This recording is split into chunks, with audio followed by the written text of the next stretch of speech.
Now what is the shear modulus? क्या? Shear modulus. Shear modulus को समझना है तो पहले एक डायग्राम को समझो ध्यान से। मान लो कि ये एक सरफेस है। क्या है भाई? ये सरफेस है, ठीक। इस सरफेस के ऊपर एक ब्लॉक रखा हुआ है, that is A B C D, ठीक है। जैसे कोई भी बॉक्स रखा हो सकता है, बट तुमने उसको फिक्स कर दिया नीचे। नीचे फिक्स करने का मतलब चिपका दिया इसको, या यहाँ पे कील ठोक दी, कुछ भी कर दिया, मतलब तुमने इसको फिक्स कर दिया, वेल्डिंग कर दी नीचे से। अब तुम क्या करते हो, ऊपर की तरफ एक नॉर्मल फोर्स लगाते हो ऐसे। क्या करते हो? और इस वाले फेस का एरिया कितना है? ये एरिया कितना है इसका? ए है। और फोर्स कितने लगाई तुमने इसके ऊपर? अब तुम्हें पता है कि ये तुम्हारे फोर्स लगाने से खिसकेगा नहीं, ये मूव नहीं करेगा, क्योंकि मूव करने के लिए यहाँ चिपका रखा हमने इसको पहले, ठीक। तो इसका नीचे वाला एंड जहाँ पे है वहीं के वहीं बोलो रहेगा, तो ऊपर वाला खिसकेगा। तो ए जो है वो आगे खिसक के कहाँ चला गया? ए डैश पर। और बी कहाँ चला गया? B dash. समझ में आई कि नहीं आई बात? तो ये बॉडी खिसक गई कहाँ से? ऊपर से। तो ये ऐसे और ऐसे हो गया, मतलब ऐसे शेप हो गई। नहीं समझ में आया? तो इसको तुम बाई डैश में शो कर सकते हो, कि डैश से शो कर रहा हूं मैं इसकी बाद वाली पोजीशन को। अब कोई प्रॉब्लम? तो अब ये जो खिसका है, तो इसका जो एंगल है उसको हम कहते हैं थीटा है। कितना एंगल खिसका है ये? Theta angle. अब की बात इसकी वॉल्यूम में, इसकी लेंथ में, इसकी शेप में, इसकी सिर्फ शेप में चेंज आया, इसकी ना वॉल्यूम में चेंज आया, ना एरिया में चेंज आया, ना बोलो लेंथ में चेंज आया, ठीक है। अब हम कहते हैं कि इसी को बोलते हैं क्या? Shear modulus, shear strain.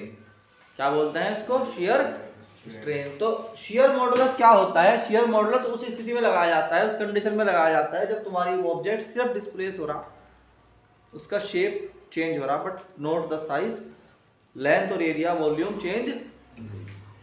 तो हम कहते हैं कि शियर मॉडुलस क्या होता है? शियर मॉडुलस क्या होता है? ये बात बार बार याद रखनी कि under the elastic limit, under the elastic limit, under the elastic limit, the ratio of normal stress, the ratio of normal stress to shear strain, या shearing strain भी कह सकते हो तुम इसको, चलो shear ही कह दो। shear strain is called, क्या कहलाता है? shear मॉडुलस, ठीक। बोलो। तो हम कहते हैं कि भाई शियर मॉडुलस इक्वल होगा किसके? Shear modulus is equal to normal stress, बोलो, अपॉन शियर स्ट्रेन। समझ में आया कि नहीं आया? अब इस फॉर्मूले को हमें बनाना है, कैसे बनेगा? शियर मॉडुलस को रिप्रेजेंट करते हैं बाई ईटा, अभी दिखा दूंगा कैसे। तो नॉर्मल स्ट्रेस क्या है इसमें? जल्दी से बताओ। नॉर्मल स्ट्रेस हमेशा वही होती है, क्या? F अपॉन ए, बोलो, Newton per metre. And shear strain क्या है इसकी? शियर स्ट्रेन होती है tan थीटा, जो कि होता है परपेंडिकुलर, यानी कि ए डैश अपॉन बेस, यानी कि ए सी, जिसको हम लगभग बराबर रख सकते हैं किसके? थीटा के, क्योंकि बहुत छोटा होता है अंडर द इलास्टिक लिमिट, ठीक। तो जब इस वाले फॉर्मूले के अंदर रखेंगे तो शियर मॉडुलस को रिप्रेजेंट करते हैं बाई ईटा। ईटा क्या होता है, एन बना के उसको लंबा खींच दो, ठीक।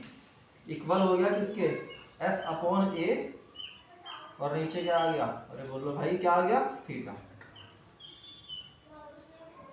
यूनिट इसकी क्या होगी, न्यूटन पर मीटर स्क्वायर, और डायमेंशन होगी M L minus 1 T minus 2। समझ में आया कि नहीं आया? This is the shear modulus, और शियर स्ट्रेन भी आ गई इसके अंदर, सब कुछ आ गया। समझ में आया कि नहीं आया?